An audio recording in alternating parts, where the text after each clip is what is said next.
Oh, thank you, and welcome everybody. We are here today to celebrate our amazing, beloved foremother, Glenys Livingstone, and her new book, which I call a Willendorf of a book. Very amazing. There's so much wisdom in here. You can read it. It's my new Bible. You could read it a million times and find something new every single time. So I'm just going to read her bio for those who are not familiar, although I think probably most are, but I think she deserves some recognition for her many, many accomplishments. Glenys Livingstone, Ph.D., has been on a goddess path since 1979. She is the author of Hegaian Cosmology, Reinventing Earth-Based Goddess Religion, which fuses the indigenous traditions of old Europe with scientific theory, feminism, and a poetic relationship with place. She was born and lives in County, Australia, where she has facilitated seasonal ceremony for decades, taught classes, and mentored principals. Her new book, Poiesis of the Creative Cosmos, celebrating her within Hegaian sacred ceremony, documents the synthesis of her work over the past decades. She is the author of the children's book, My Name is Medusa. I'm wearing my crown in her honor, and co-editor of the anthology Revisioning Medusa, From Monster to Divine Wisdom. Glenys teaches a year-long online course celebrating cosmogenesis in the Wheel of the Year for both hemispheres. Her website is hegaian.org. So without further ado, welcome, Glenys. Congratulations, and I'm going to turn the floor over to you. Thank you, Trista. And before I get, in case it gets lost, I would like to thank Trista Hendren and Girl God Books very much for, I express it in the acknowledgements. I thank Trista Hendren of Girl God Books for her enthusiastic response to my stories and for the publications I have been part of in particular, and for her embrace of women and our passionate work for the world. I thank Trista for her kindness always and for midwifing the final stages of the birth of this book. Thank you. I also want to begin with welcoming Rob Blake, who's with us from the UK, because Rob is mentioned in the first paragraph of the preface. I'll read you the first paragraph of the preface. The term Hegaian, which became part of the title of my work, was conceived in at least 2 places on the planet and in opposite hemispheres within a year of each other, in the early years of the 21st century, without either inventor being aware of the other's new expression. It was some time before they found each other. One party in Australia, myself having published a book with Hegaian in the title, and the other party, Rob Blake, in the UK, having registered the domain hegaian.org, as the term Hegaian seemed to him to express a cosmology constellating in his mind. I have met Rob once in person, so welcome, Rob. Thank you. It's an honor to be here, Glenys. And I'll read a little bit further on that page in the preface, the second paragraph. This reaching for a new word, such as Hegaian, was the reaching for a language, which is a power to bring together an earth-based pagan spiritual practice indigenous to Western Europe with recent Western scientific understandings of the planet as a whole living organism, Gaian, as it has been named, and which by its name acknowledged resonance with ancient mother goddess understandings of our habitat as an alive, sentient being. So the term Hegaian splices together pagan and Gaian, and it may express a new native context in which humans find themselves. That is, the term may express for some, as it did and does, an indigeneity, a nativity in these times of belonging to this earth, this cosmos. I also wanted to welcome my partner and collaborator, Robert Taffy Seaborn. my collaborator. He has been, yes. He was the builder of Moonport, the place where much of the ceremony has been happening. He initiated the building of that in 2008, and he's acknowledged in that as well. So, and welcome to all my other friends I can see there: Gabriella, Warren, Jude, Scotland, and Carly is new. Hello, Carly, and Lily, and Sonia. Thank you. Welcome all. So, should I just do a few readings, or is that what I will do, Trista? Even more reading? Okay.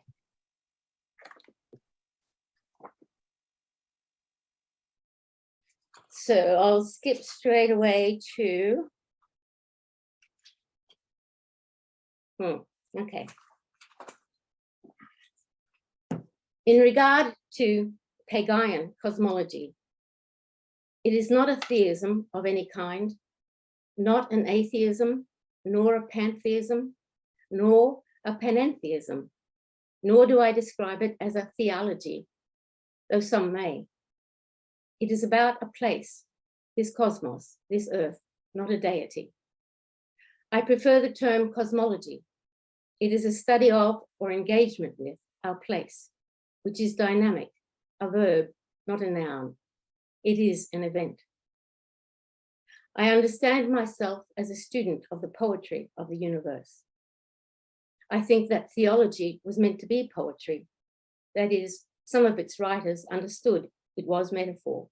What else could it be as it reached to articulate the great mystery of being? But mostly what it became was the description of a dead butterfly pinned in a glass case, not a butterfly that is alive and flitting about the garden in the act of being. This place, this cosmos, in which earth is, in which we are, may itself be conceived of as deity, or at least as source of being, however one may choose to express it. And all attempts to describe this reality may be understood to be metaphor. Metaphor is all we have for an alive, dynamic, diverse reality. The point of celebrating seasonal moments is not only the alignment of food production with place, but also the alignment of story with place, conversation with the awesome place in which we find ourselves, its terror and its beauty. Having grown up in the Southern Hemisphere with a Northern Hemisphere and Christian story of place, and one that used exclusively male metaphors, I knew a profound alienation from my place that was personal, communal, and ecological. The remembering and creating of a poetry that could express relationship with my place, myself as a place, and indeed as a place that is of substance, and belonging in a place became an essential quest. It was a quest for new language in my heart and on my lips to express sacred relationship with my place. And in my context, it did not yet exist. It is still only beginning.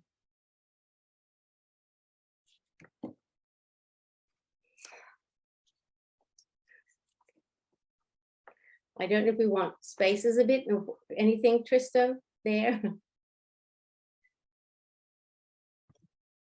Muted myself. Really up to you. Is there anything, commentary that you want to share about it? Maybe if people wanted to respond there, they would be welcome. Anything?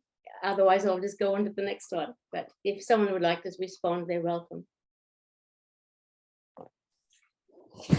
I just want to say how much your words resonate and really touch me. So beautiful. Thank you. Thank you, Carly.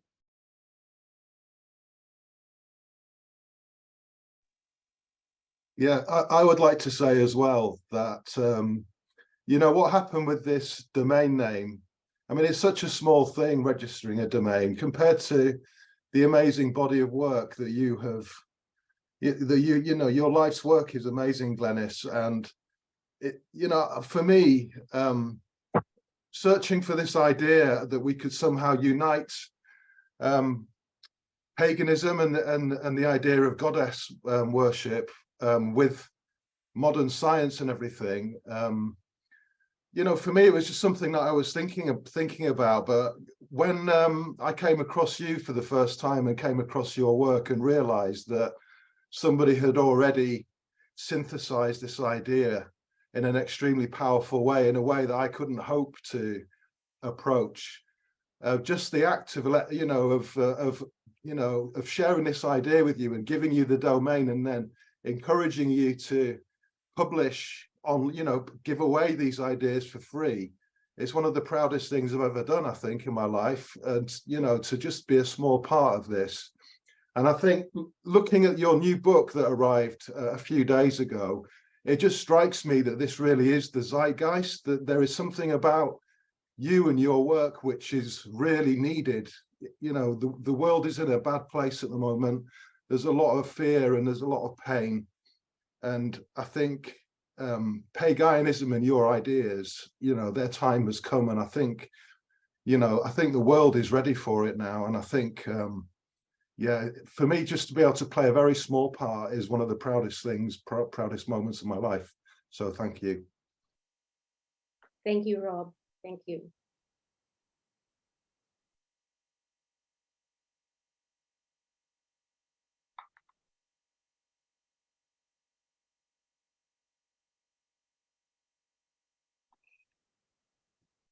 I feel Okay, quite emotional, Glenys, so I'm not going to say too much, but I just want to echo in on what Carly and Rob said. I've told Helene that all the books that I publish, I think this is the most important one, and I'm really honored to be able to work on it. It's really meaningful to me, and it's something that I've called it a Bible because I think that it's something that can be passed on to my daughter and my grandchildren and great-grandchildren. So thank you. I love your description of it, Trista, as a Willendorf of a book. It turned into a Willendorf of a book. Yes. She's big. Yeah. Okay. I think it's a reading from chapter 2, the spring equinox, Ear Star section.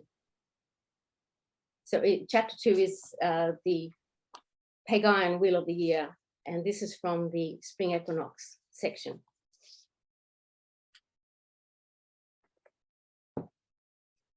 The patriarchal version of Persephone's story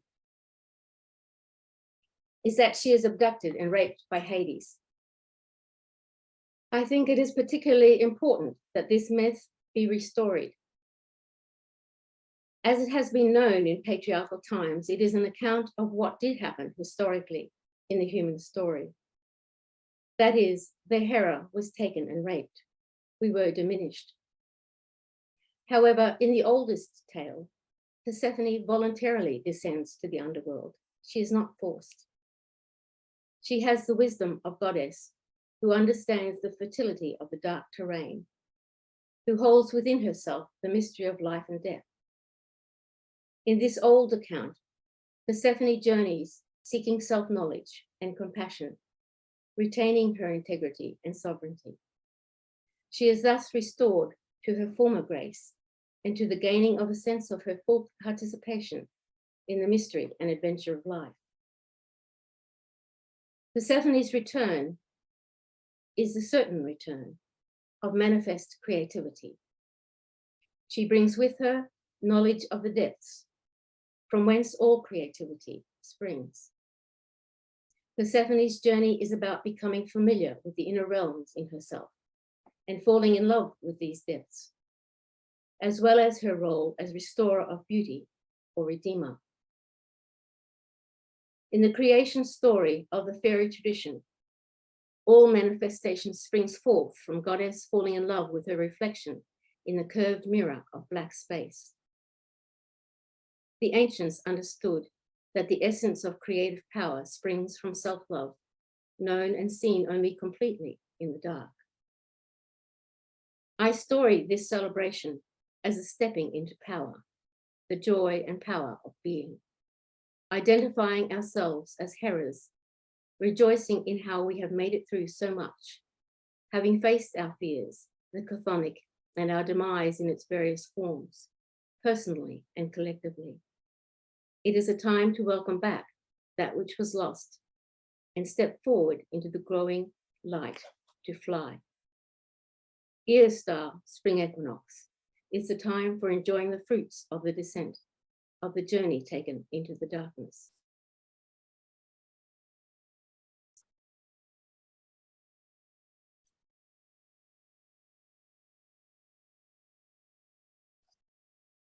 So you're welcome to maybe, if anyone would like a response there as well, welcome.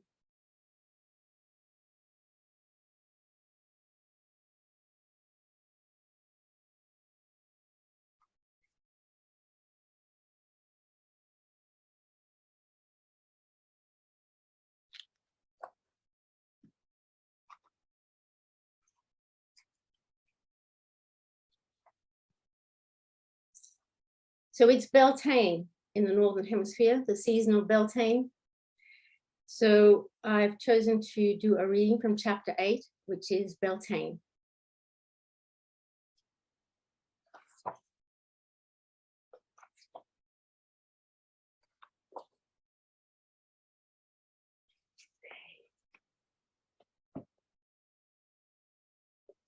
Pagayan focus for Beltane is on the holy desire, the passion for life, and it may be accounted for on as many levels as possible, the complete holarchy or dimensions of the erotic power. On an elemental level, there is our desire for air, water, the warmth of fire, and to be of service or use to earth. There is an essential longing, sometimes nameless, sometimes constellated, experienced physically, that may be recognized as the desire of the universe herself, desiring in us. We may remember that we are united in this desire with each other, with all who have gone before us, and with all who come after us, all who dance the dance of life. Beltane is a time for dancing and weaving into our lives our heart's desires. Traditionally, the dance is done with participants holding ribbons attached to a pole or tree, a maypole in the Northern Hemisphere, which may be renamed as a novapole in the Southern Hemisphere, wrapping the pole with the ribbons. This is not simply the heterosexual metaphor as is thought in modern times, thanks largely to Freudian thinking. It is deeper than that. As Caitlin and John Matthews point out, it is, quote, symbolic of a far greater exchange than that between women and men. In fact, between the elements themselves. The maypole, a comparatively recent manifestation in the history of mystery celebrations, can be seen as the linking of heaven and earth, binding those who dance around it into a pattern of birth, life, and death, which lay at the heart of the maze of earth mysteries, end of quote. Beltane is a celebration of desire on all levels, microcosm and on the macrocosm, the exoteric and the esoteric. It brought you forth physically, and it brings forth all that you produce in your life, and it keeps the cosmos spinning. It is felt in you as desire. It urges you on. It is the deep, awesome dynamic that pervades the cosmos and brings forth all things: babies, meals, gardens, careers, books, and solar systems.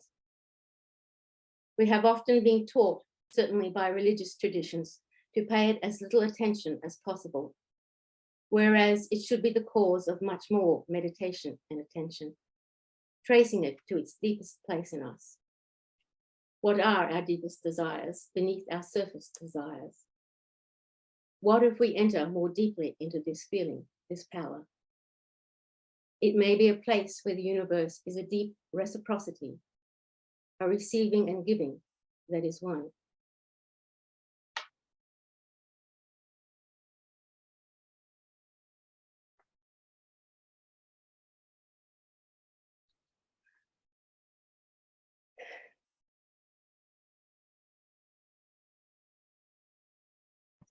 Glenys, I just wonder if you could speak a little bit more to, I think at some point in the book you say that you don't celebrate, or you refuse to celebrate any patriarchal holidays, and why that is, number one. Number two, how your life has been transformed by doing these seasonal ceremonies. And number three, the connection, which, yeah, I would love to hear you talk more about this connection with what would happen if women were actually in touch with their desires. I think we're socialized to suppress under patriarchy. Okay, there's quite a lot there, Trista. Yes, well, not celebrating, it's fairly easy in some ways, living in the Southern Hemisphere, to disconnect from the, well, it's not easy, disconnecting from the Gregorian calendar.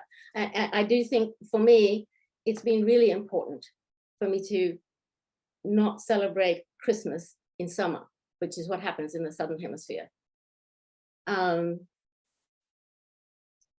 So I do summer solstice, but I see so many pagans in the Southern Hemisphere who are compromised, and summer solstice really never gets it, it never gets what it deserves here in the Southern Hemisphere, hardly ever. But I've been very religious about celebrating summer solstice at summer solstice. And people say, oh, happy Christmas. I say, oh, sorry, I don't do Christmas, I do solstice. And some people say, oh, what's a solstice? It's like, right, okay. So I have to explain to them. Sometimes I do. But that's been very important, being able to enter into real time and space. What's really going on. It's a bit different for Northern Hemisphere people because, you are doing, it is essentially winter solstice, although it's been highly compromised.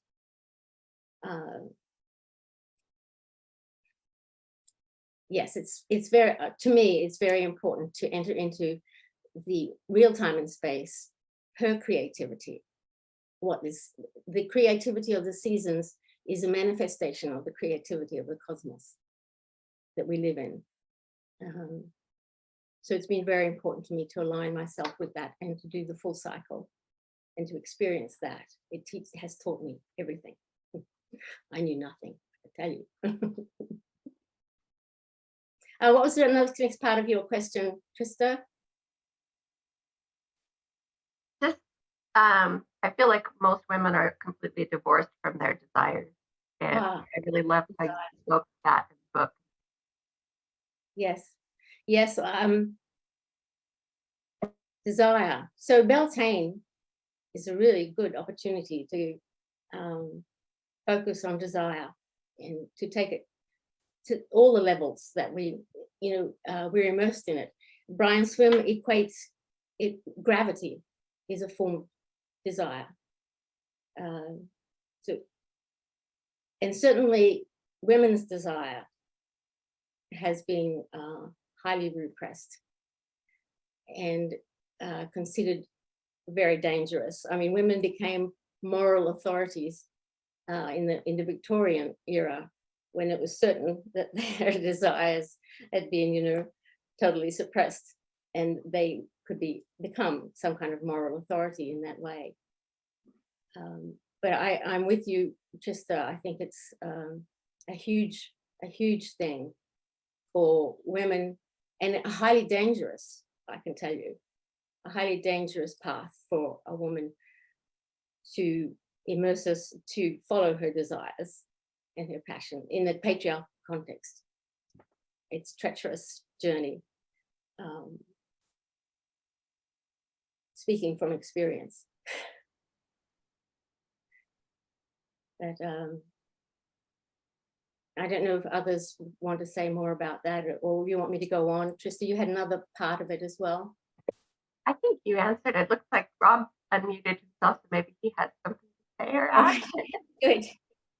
Well, I think it's interesting that Glenys mentions, living in the Southern Hemisphere and everything, because I think it's quite clear, if you're familiar with neo-paganism as we know it, and particularly a lot of the kind of Wicca and these sorts of things. They're very much, they're very strongly tied to this country, to the UK. You know, a lot of the sort of neo-pagan ideas have evolved in Britain, and they're very much wedded to the way things are in the Northern Hemisphere. And obviously there's a lot of tradition here. And I think what's interesting for me is how, you know, in this age of the internet and this age of globalization and everything, I think one of the most powerful things about Glenys's work for me is this idea that we're all indigenous, that we're indigenous to the planet, rather than thinking about, oh, I'm British and you're Australian and you're African, etc. I think there's something about this Pagayan idea which is liberating for everybody, regardless of where they live, because it's about the rhythms of the universe and it's about the seasons as you experience them and where you happen to be. And, you know, I think it's extremely important to kind of move away from this sort of, you know, this kind of just very small-minded, old-fashioned idea that if you want to be a pagan, then you have to behave in a certain way. And obviously, as Glenys alluded to, a lot of these ceremonies and these sacred times of the year have been badly corrupted by, you know, centuries of Christianity and all kinds of other forces. But for me, this idea that we're all indigenous, that we're all equal, that we all have our own experience of nature and of the universe, of the seasons, there's something about these ideas which are truly, for me, they're the zeitgeist. It's as though we've had an awakening in the world. We've had this sort of globalist awakening, but it's just been thought of as somehow just about business, just about the workaday life, just about people trying to make money and people, you know, and really, I think there's something much, much bigger going on, and it's an awakening. There is an awakening to just the sheer wonder of life and the sheer wonder of the universe and the wonder of the fact that we exist at all. And for me, people like Glenys and Brian Swim and you know, these great people that look at this and reflect upon it and then come back to us with these ideas, which you could call religious, and I think they are, but I think their time is now. I think all of us have been impoverished.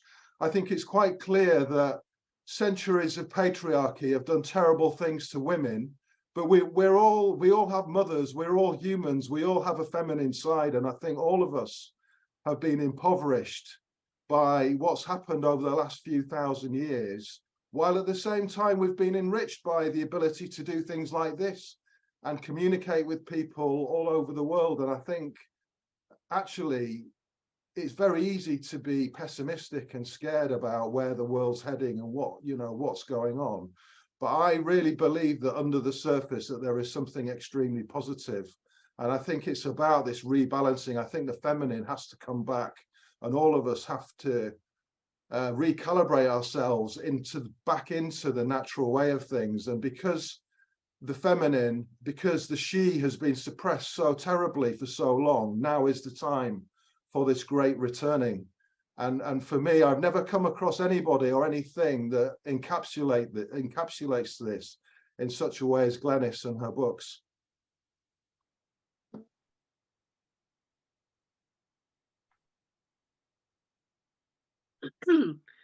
Hello.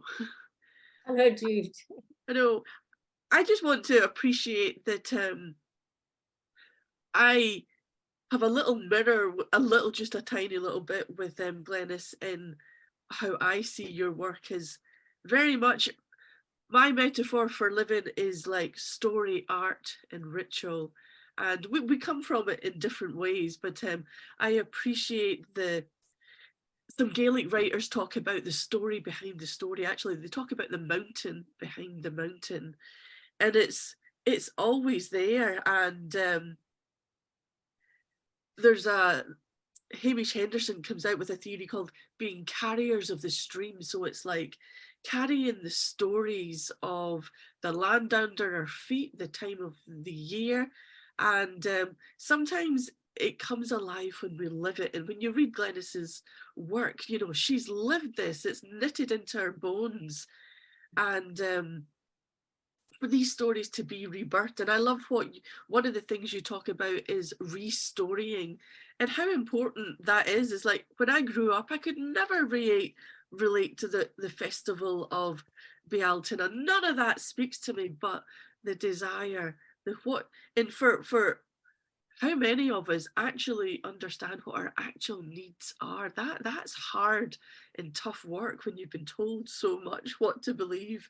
But I just want to celebrate Glenys for living it, because, you know, you read the book, and I haven't got the new book yet, but to read the stories and understand where she's coming from, but to take it another step further, to live it, that invigorates your head, your heart, and your hand, and everything within those stories comes alive within you. So I just want to say I'm so looking forward to holding the book in my hand, and definitely a sister of story, art, and ritual, and living these. You know, we have that essence of folklore.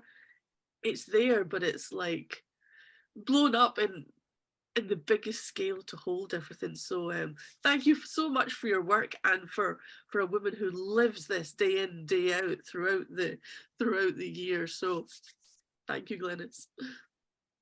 Thank you, Jude. Thank you. While we're lathering gratitude to Glenys Sworn, can you hear me okay? Hello. I just want to continue to that. I had the real privilege of doing the full year-round study in the Blue Mountains with Glenys at One Big Tree. I'm trying to remember the name of the beautiful mud-packed ritual space that we had. And it was transformative for me. And again, I'm chiming in with everyone who said how the work just stood and resonated. And my background was with yoga, and I had a yoga school there in Sydney. And after doing the full year-round study, we started to introduce just 4 of the rituals. We do the solstices and the equinoxes and such like that, and found it, again, such a brilliant way of tying in nature the seasons, the psychological processes that happen through those different periods and times, was quite powerful. And that for me, it was the same thing, landing in Australia and feeling not in place. The seasons were all, and everything, as you said, everything was broken, was an actually perfect opportunity to kind of relearn and restore and understand these processes that I carry this with me to this day. I'm currently living in London, and I've been actually working with the National Academy of Social Prescribing, which is a wonderful movement. I don't know if many people are aware of it. So they're just basically the NHS and the Academy of Social Prescribing is starting to move people towards activities, events, social services, mental health support, and all that such like that, and moving them away from just doctor prescribing medications and so on and so forth. So there's a fantastic, here in the UK, there's lots of really good poetry groups and organizations, whether it's Poet in the City or over in Brixton, there's different spoken word organizations. So I'm in the process of actually I had a fantastic meeting. We're going to do a pilot with Margaret House, which is just in East London here, and start to trial an event based on everything that I've learned about structuring, get the equinoxes, solstices, but then using that as the opportunity for people to submit poetry, spoken word, art, song, music. Basically, it's just to create these rituals in the form that's accessible for Muslims. So for basically it's make it as inclusive as possible. And it's great because it's riding on this whole awareness with the social prescribing movement of moving people to ways to connect with the community, to connect with nature, and I thought, well, this is perfect. This is where Glenys, your work just steps in and going, great. But as you said earlier, that the map is there, and having, again, like I said, have the privilege of doing the rituals, and then how do I communicate that to my particular, at that point was the yoga school. It's translated a little bit and tweak this and that, but I'm looking forward to reading the next evolution of what we laid down, because like I said, it is I can communicate it. And so we had a fantastic meeting with the national the social prescribing 2 days ago, And again, out of 60 people there, and again, we've got nurses and everyone in different parts of the health industry, it's still 90% female. So I was wondering, poor guys there, but it just goes to show that the women are kind of chiming in on like how to nurture society and realign with the rhythms of the nature and the cosmos, and then tying in poetry with it. So yeah, so I'll keep everyone posted, and hopefully I'm just some people I probably like to talk with.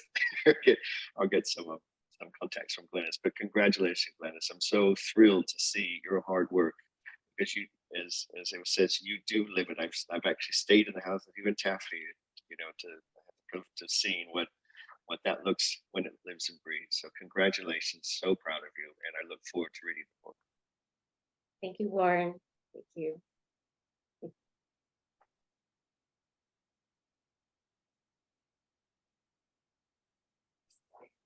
So I'll go on and read something from Samhain,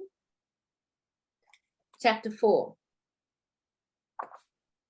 because it's Samhain in the Southern Hemisphere currently. So it's a little reading from chapter 4. Samhain is an opportunity for immersion in a deeper reality, which the usual cultural trance denies. It may celebrate immersion in what is usually background, the real world beyond and within time and space, which is actually the major portion of the cosmos we live in. Samhain is about understanding that the dark is a fertile place. In its decay and rot, it seethes with infinite, unseen, complex golden threads connected to the wealth of creativity of all that has gone before, like any compost. So it is in the current dark times culturally, and so it may be. We may be some of the golden threads. We must retrain our perception to see the beauty of new form possible in the old, decaying, fermenting compost. While our ancestors may have wondered whether they could make it through the coming winter, we may wonder in our times whether we will make it through the global spasms and planetary changes, and in what form. Life will persist. Such hope is represented by the seed in the fruit, as in an apple cut across the diameter. There is a thread of life that has eternally endured. There is the seed within us, the dark shining one already present, simply awaiting its time of awakening. It may not be in the form we had in mind. To perform the magic, we accept all the old shapes of our lives, and ultimately of our culture, as compost for the new. We accept the unknowing. We put it all in the pot, consume it all, feed our imaginations good food, so that the new may emerge. We may make resolutions. We transform the old into the new in our own body minds. We are the transformers. While it is true that we give ourselves over to the great transformer, the old one's process, we are she, and thus we play our part in the transforming, in the imagining, in the manifesting.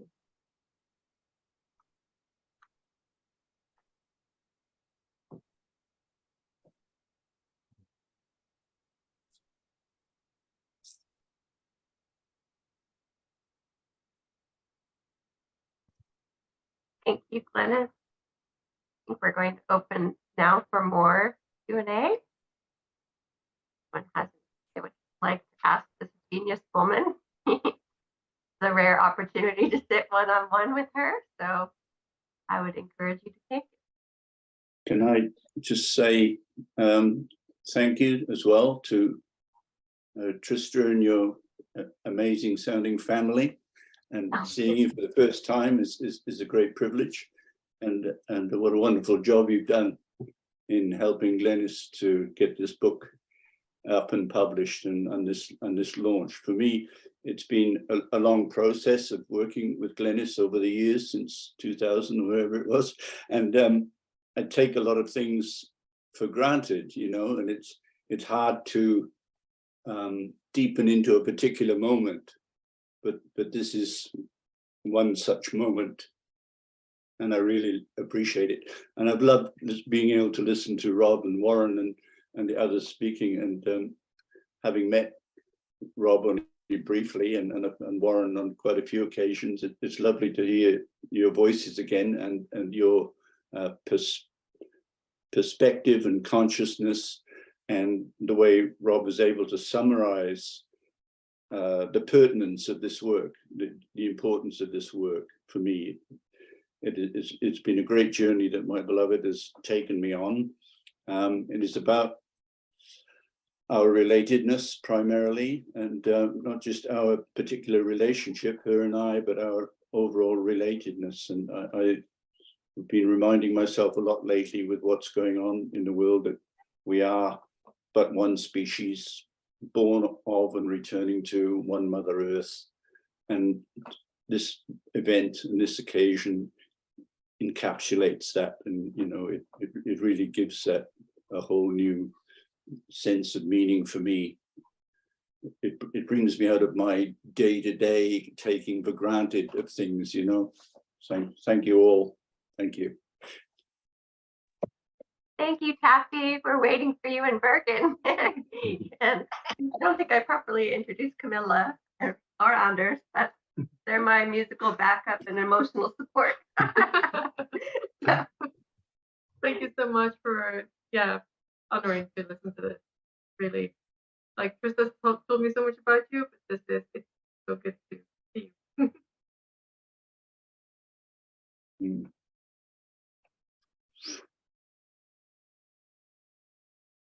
Okay, well, does anyone else have any questions or comments? I wanted to welcome Gabriella especially as well. Gabriella is in Germany and has known this work from very early days, I think, through the Goddess Scholars. It wasn't that long after the book Pagan Cosmology was published. So Gabriella has been with me for a long time, on and off, and was a student last year as well. So welcome, Gabriella. Welcome. Okay.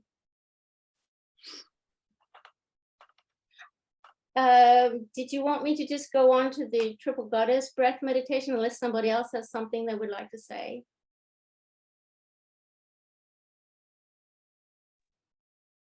Glenys? Oh, sorry. Yep, go ahead. Go ahead. So Glenys, here's a standard question, but what's next? Oh, goodness gracious. This is next. This is it. This is next. This is now. Now is fine. Yeah. This is quite awesome for me, and sometimes a little bit too exciting. But this is the first of our launches, and we've got one for America, and one here in my local region, which is going to be quite interesting. We have a lot of people with Zoom. There'll be a lot of on Zoom. I'm not quite sure how many will actually be there in person, but it will be interesting for me on my homelands, making a bit of a statement. But I was very impressed with the local newspaper that they actually published the whole shebang. And it's like, whoa, the local newspaper has probably never seen the word goddess or pagan, but it has now. And so I really loved how they printed it all. So who knows what will unfold here. I have to give strict instructions to my brother not to bring his Bibles out. That's if it comes, which he probably will. He won't be able to help himself, but I'll have to tell my MC to be careful with the microphone. Where's he with the microphone? There's plenty of work ahead. Yes, go on, Gabriella.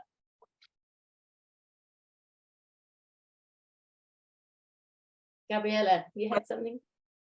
I just wanted to say thank you so much for all the years. I've been with you and Pagayan from the earliest days and feel so fortunate and blessed. And this work, your work, spoke directly to my heart and soul and body. it was a recognition, a resonance, a homecoming. And the connection over all these years is so rich and so deep. And I wanted to thank you for entrusting me last Lammas to bring your gift to the waters of the Bridget Springs here in the Black Forest. The Brig, which is an old word for Bridget, and Breg as well, arise here in the land where I live.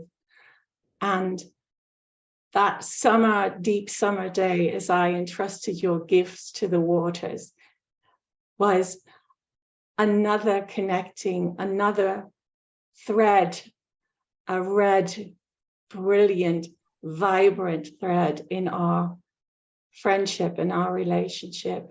Thank you, my sister. I love you with all my heart. Thank you, Gabriella. I do want to say, I mean, I know I thanked Trista early on, but I do want to say that Trista put in an enormous amount of work and helping back and forth with corrections and all kinds of, it was a big task, and I'm very grateful to Trista bringing this book forth the way that she has. It was a big work and a big job, and I thank you deeply, Trista, and Girl God Books. Thank you, Glenys. I think you deserve the credit right here, though, because how long have you been working on this book? I think I've had maybe 4 months on it, but how many years have you been working on it? Yeah. I did start gestating the book. It was about 12 years ago, and that I sort of thought, oh well, there needs to be another book. It needs to, So it's 12 years ago, and it took that long really to get it together and document it properly. But I also, thank Taffy, as I call him, Robert Taffy Seaborn, for his documentation, the building of Moon Court and the videos and the camera work. It's all part of the documentation that made this book possible. And the people who came, of course, the people who came to the ceremonies, and Warren was one of them, who came to the course, the on the ground course in Pagayan cosmology, and also attended many of the ceremonies with great pizzazz. But all the people who came participated in and made it possible. Okay, we ready to do the Triple Goddess Breath Meditation? Finish up? Is that good? Okay. I did put a bunch of girls back there in the background for you, you see. I brought them in from around the house. Did you want to speak to those? I don't know that I really need to say too much, but some of them are in the book. I just think it's very important. I think images are very important because they teach more than any words can teach. So I think it's very important to have images up around that speak to you of integrity. These images that I have used to just be laminated and stuck up on the wall with glue tack. And I used to put poetry underneath them, laminated bits of poetry underneath them all around my house, because my life fell apart very seriously in the early 90s. And that was part of the restoring. And I got a lot of these images from Hallie Eaglehart Austin's book, The Heart of the Goddess. But they were very important. When sometimes people ask me, oh, about this or that, I say, if you put these images up around you and surround yourself with these, they'll teach you more than anything. Okay. Is that good? All right. So I was going to lead you in the Triple Goddess Breath Meditation as a way of part of our conclusion.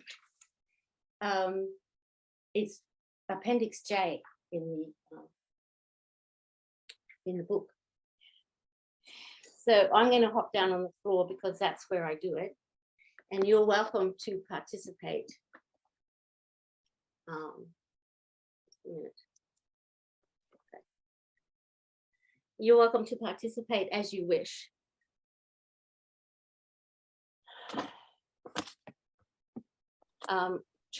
Gabriella has seen this quite a few times. Let's see if I can get.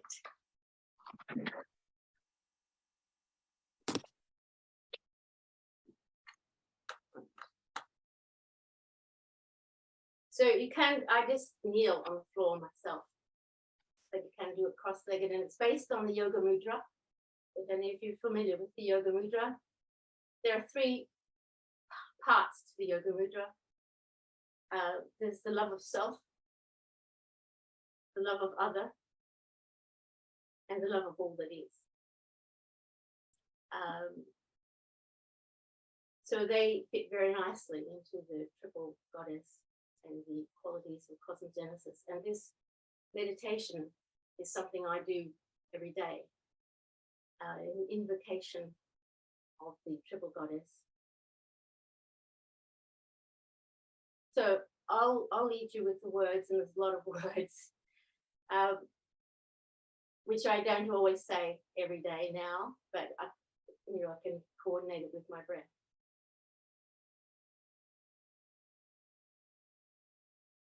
With every in-breath, I receive the gift. I am virgin, ever new. With the peaking of my breath, I am this dynamic place of being. I am mother. And with every out-breath, I become the gift to all. The old one ever transformed. With every in-breath, I receive the gift of all. The transformation of the ages, old one. With the peaking of my breath, I am the sentient place of now, the sacred interchange, mother. And with every out-breath, I become the gift of all, virgin, ever new.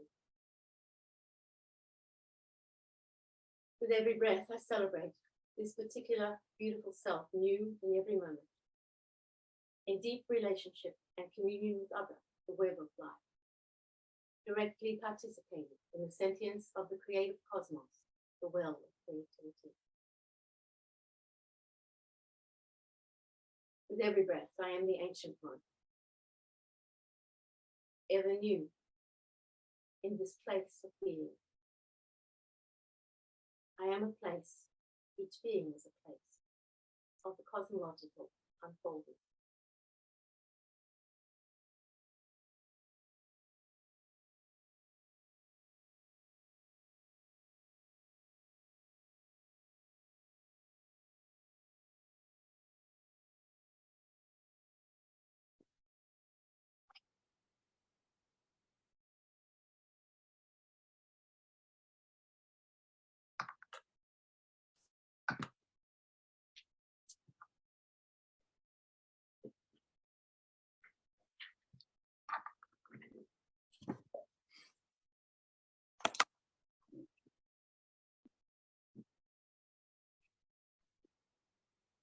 Glenys, beautiful.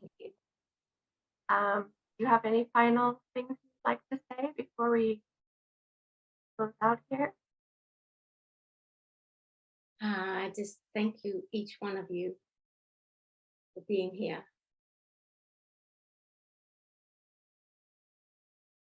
It's so nice to see you all.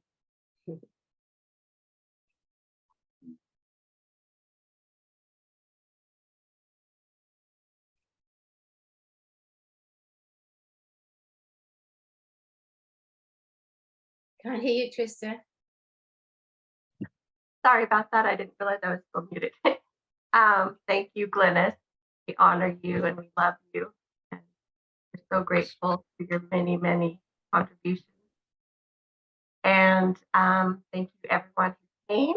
We are just going to end with a little bit of drumming and a song that Glenys requested. And yeah, we'll be back for the US celebration in about 2 weeks. So all of them are going to be a little bit different. So you're welcome to join or tune in depending on your time zone. I have to, it'll be 1 a.m. here. So I I'm hoping I'll be somewhat awake. I kind of watch the time zones. I think I'm not very good at converting. But anyway, I will be here and I will be awake, and I'm looking forward. There's a river of birds in migration, a nation of women with wings. There's a river of birds in migration, a nation of women with wings. There's a river of birds in migration, a nation of women with wings. There's a river of birds in migration, a nation of women with wings. There's a river of birds in migration, a nation of women with wings. There's a river of birds in migration, a nation of women with wings.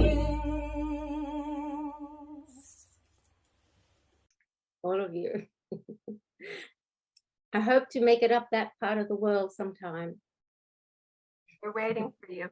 Yeah. Bye.